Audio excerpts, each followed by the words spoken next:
ये आपके बैंक खाते बंद करा देंगे, उसका पैसा छीन लेंगे।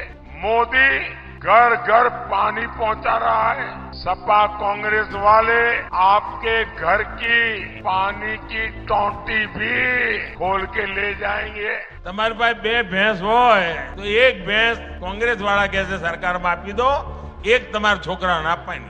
ये आपकी रोटी भी छीन रहे हैं, ये आपकी बेटी भी छीन रहे हैं। ये आपके घर में रखी 2 भैंसों में से एक भैंस छीन लेंगे, ये महिलाओं का मंगलसूत्र छीन लेंगे, ये घरों में लगी नल की टूटी छीन लेंगे, ये छीन लेंगे आपके बैंक खातों में रखे हुए पैसे, ये आपकी रोटी छीन लेंगे, ये छीन लेंगे आपकी बेटी। ये कोई और नहीं कह रहा, ये हमारे देश के प्रधानमंत्री नरेंद्र मोदी साहब कह रहे हैं। जी हाँ, पिछले 10 साल से नरेंद्र मोदी सत्ता में आसीन है, लेकिन ऐसी क्या जरूरत पड़ी कि लोकसभा चुनाव से लेकर अब 2 राज्यों में यानी झारखंड और महाराष्ट्र में होने जा रहे चुनाव से पहले इस तरह का बयान दिया गया है। इस बयान के मायने में आज आपको समझाने जा रहा हूं, कैसे इस पर विवाद खड़ा हो गया है, कहां, क्यों, किस लिए ये बयान दिया गया, वो तमाम चीजें आज आपको मैं दिखाने जा रहा हूं। नमस्कार, मैं हूं प्रज्वल गौतम और आप देख रहे हैं खबर चौक। वैसे तो आपने जो तमाम बयान मैंने आपको सुनाए, आप उनसे वाकिफ होंगे ही कि मंगलसूत्र छीनने का जब जिक्र प्रधानमंत्री नरेंद्र मोदी ने महाराष्ट्र लोकसभा चुनाव के दौरान किया था, उस वक्त बड़ी नाराजगी लोगों में देखने को मिली थी। खासकर महिलाएं बड़ी नाराज थी कि किस तरह की भाषा शैली का इस्तेमाल लगातार प्रधानमंत्री नरेंद्र मोदी कर रहे हैं। उस वक्त उन्होंने कई बयान दिए थे, जिसमें चर्चा में रहा था कि उन्होंने महिलाओं से तो कहा ही कि मंगलसूत्र छीन लेंगे कांग्रेस वाले, लेकिन उसके साथ ही उन्होंने कहा था कि घुसपैठिए और तो और जो ये तमाम लोग हैं ज्यादा बच्चे पैदा करने वाले, ऐसे शब्दों का इस्तेमाल किया था। वो बात अलग है कि थोड़े दिनों बाद ही जब दूसरे तीसरे चरण का चुनाव हुआ था तो उन्होंने बताया था कि वो एक ऐसी जगह पर बचपन में रहते थे जहां हर तरफ मुस्लिम समाज के लोग रहते थे और उनके घर ईद वाले दिन खाना नहीं बनता था। यानी एक तरफ उन्होंने घुसपैठी और ज्यादा बच्चे कहकर एक विशेष समुदाय की तरफ टारगेट किया था, लेकिन उसके थोड़े दिन बाद उनको समझ आ गया था कि वो जो भाषा शैली का इस्तेमाल कर रहे हैं वो कहीं ना कहीं भारतीय जनता पार्टी को नुकसान पहुंचा सकती है, और ऐसे में उन्होंने तमाम चीजों को बदलते हुए अपने बचपन का जिक्र कर दिया था। लेकिन लोग भूले नहीं है। अब आपको पता है कि महाराष्ट्र और झारखंड में चुनाव है। झारखंड में 13 नवंबर को और 20 नवंबर को 2 चरणों में वोटिंग होनी है, तो वहीं महाराष्ट्र में भी एक चरण में यानी 20 नवंबर को वोटिंग होगी और 23 नवंबर को नतीजे आ जाएंगे। अब इन सब के बीच झारखंड पहुंचे थे। झारखंड पहुंचने के बाद क्या कुछ कहा प्रधानमंत्री नरेंद्र मोदी ने और विवाद कहां से और कैसे शुरू हुआ, पहले वो सुन लीजिए। ये आपकी रोटी भी छीन रहे हैं, ये आपकी बेटी भी छीन रहे हैं, और ये आपकी माटी को भी हड़प कर रहे हैं। तो विनोद कापड़ी हैं, बड़ी पत्रकार, उन्होंने कहा कि देश का दुर्भाग्य चीख चीख कर भारत की आत्मा के चीथड़े चीथड़ी कर रहा है। ये बयान इस तरीके से अब लोगों को चुभने लगा है क्योंकि उन्होंने कुछ और नहीं बल्कि ये साफ साफ कह दिया ये आपकी रोटी, आपकी बेटी और आपकी माटी छीन रहा है। ये किस संदर्भ में कहा गया, क्यों कहा गया, आज पूरा विश्लेषण इस वीडियो में मैं आपको दिखाने जा रहा हूं। क्या इस तरह की भाषा शैली एक प्रधानमंत्री को के पद के पर बैठे हुए व्यक्ति के लिए ठीक रहती है? इन तमाम चीजों का विश्लेषण आप खुद करिएगा और कमेंट करके जरूर बताइएगा हमको कि क्या वाकई ऐसी ही भाषा शैली का इस्तेमाल करना चाहिए, वो भी तब जब इसी तरह की भाषा शैली और इसी तरह के बयान लोकसभा चुनाव के दौरान भी खुद प्रधानमंत्री नरेंद्र मोदी की तरफ से दिए गए हों, और जो सपना बीजेपी ने 400 प्लस वाला सीटों का देखा था वो घटकर 240 सीटों पर सिमट कर रह गया। क्या इस तरह के बयान झारखंड में फायदा पहुंचाएंगे बीजेपी को?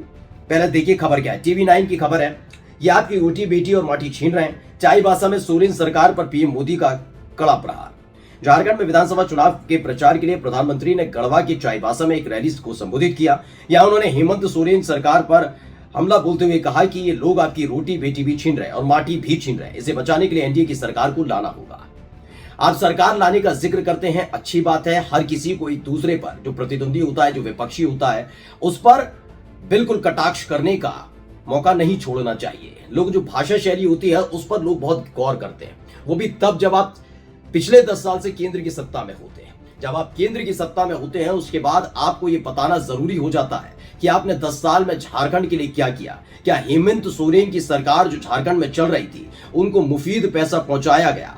क्या जो केंद्र सरकार से मदद झारखंड को मिलनी चाहिए वो मिलती रही? इन तमाम सवालों का जवाब मंच पर खड़े होकर नरेंद्र मोदी यानी जो प्रधानमंत्री उनको देना चाहिए था, लेकिन वो एक बीजेपी के कार्यकर्ता और नेता के तौर पर बोलते हुए नजर आए और यही बात लोगों को चुभ रही है।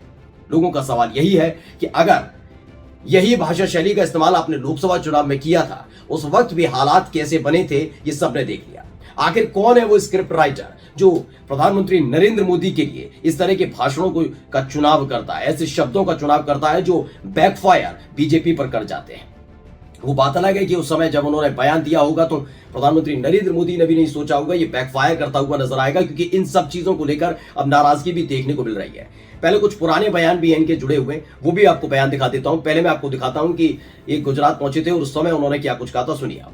તમારી પાસે બે ભેંસ હોય તો એક ભેંસ કોંગ્રેસ વાળા કહે છે સરકારમાં આપી દો, એક તમારા છોકરાને આપવાની, કેમ તો અમારે એક ભેંસ અમારી વોટ બેંકમાં આપવાની છે। बता रहे हैं कि भैंस चुरा कर ले जाएंगे, ये उस वक्त का एक बयान था।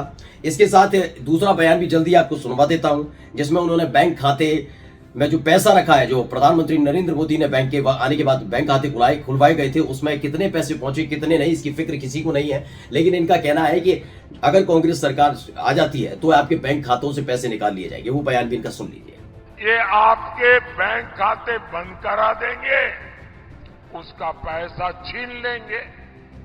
बस इसी तरह के बयानों को लेकर नाराजगी लोगों में देखने को मिल रही है। अब देखिए इसी खबर को एनडीटीवी ने भी लिखा है, क्या लिखा है, ये आपकी रोटी बेटी और माटी छीन रहे। झारखंड के चाईबासा में हेमंत सोरेन और कांग्रेस पर बरसे पीएम मोदी। इनका टारगेट ठीक था, इनका टारगेट था सीधे सीधे कहीं ना कहीं भ्रष्टाचार को लेकर, कि भ्रष्टाचार पर ये तोहमतें लगाते हुए नजर आ रहे थे। लेकिन हो गया क्या उल्टा, प्रधानमंत्री नरेंद्र मोदी के मुखमंडल से इस तरह की भाषा सुनने के बाद लोगों में नाराजगी भी देखने को मिल रही है। और मैं आपको बता दूं, जब पिछली बार जब मंगलसूत्र वाला बयान, एक भैंस खोलकर ले जाएंगे वाला बयान, टोटी खोलकर ले जाएंगे वाला बयान, बैंक से पैसे निकाल लेंगे वाला बयान, ये तमाम बयान दिए गए थे, उसका भी उल्टा असर पड़ा था। लोगों में नाराजगी देखने को मिल रही थी कि जिस प्रधानमंत्री को 10 साल में सत्ता में रहने के बाद एक अच्छी और स्पष्ट और साफ सुथरी छवि के साथ बताना चाहिए कि 10 साल में उन्होंने देश के लिए क्या किया, वो काम अब वो नहीं कर रहे हैं। दरअसल हो क्या रहा है मैं आपको समझा देता हूं। लोकसभा चुनाव की बाद से ही, जब लोकसभा चुनाव हुआ और खासकर राम मंदिर की प्राण प्रतिष्ठा हुई, उसके बाद से ही देखने को मिला है कि भारतीय जनता पार्टी जो अब तक विपक्ष को अपने पिच पर लाकर खेलने के मजबूर कर देती थी, वो उल्टा क्या कर रहे हैं, विपक्ष के पिच पर जाकर खेल रहे हैं। पूरे लोकसभा चुनाव में यही हुआ। लोकसभा चुनाव के दौरान कई भाषण खासकर प्रधानमंत्री नरेंद्र मोदी की तरफ से दिए गए, उसका इस्तेमाल विपक्ष ने बखूबी भी किया, जिसमें बायोलॉजिकल जैसे शब्द का इस्तेमाल था, भगवान से सीधा कांटेक्ट होने का इस्तेमाल था, शब्द का इस्तेमाल था, तमाम चीजों की बात थी जो प्रधानमंत्री नरेंद्र मोदी ने कही थी और वो कहीं ना कहीं बैकफायर करती हुई नजर आई थी। यही एक वजह है कि राम मंदिर की प्राण प्रतिष्ठा के फौरन बाद ही बीजेपी को सबसे ज्यादा सीट मिलेंगी, यानी कि 303 का आंकड़ा पार करके ऊपर पहुंचेगी बीजेपी, इस तरह की उम्मीद जताई जा रही थी। लेकिन इस तरह के बयानों ने कहीं ना कहीं नुकसान बीजेपी को पहुंचाया है, क्योंकि जब नए नवेले नेता होते हैं या सत्ता में आने की छटपटाहट होती है तो इस तरह का जो बयान होता है वो माहौल तो क्रिएट कर देता है। लेकिन जब आप सत्ता में रहते हुए इस तरह के बयान देते हैं, उसे लोग बहुत गंभीरता से नहीं लेते। यही वजह है कि लोकसभा चुनाव में इस तरह के बयानों का एक बहुत बड़ा फैक्टर काम किया, जिसने भारतीय जनता पार्टी को टेंट लगाने का काम किया। अभी देखना यह दिलचस्प हो जाएगा कि महाराष्ट्र और झारखंड में, जहां इसी महीने चुनाव होने हैं और 23 नवंबर को नतीजे आएंगे, इस तरह के बयान किस तरह का डेंट लगाते हुए नजर आएंगे। क्योंकि इस पूरे बयान को लेकर अब कहीं ना कहीं झारखंड में न केवल माहौल क्रिएट हो रहा है, बल्कि विपक्ष इस बयान के जरिए भारतीय जनता पार्टी और खासकर नरेंद्र मोदी साहब पर निशाना साधता हुआ भी नजर आ रहा है। नमस्कार।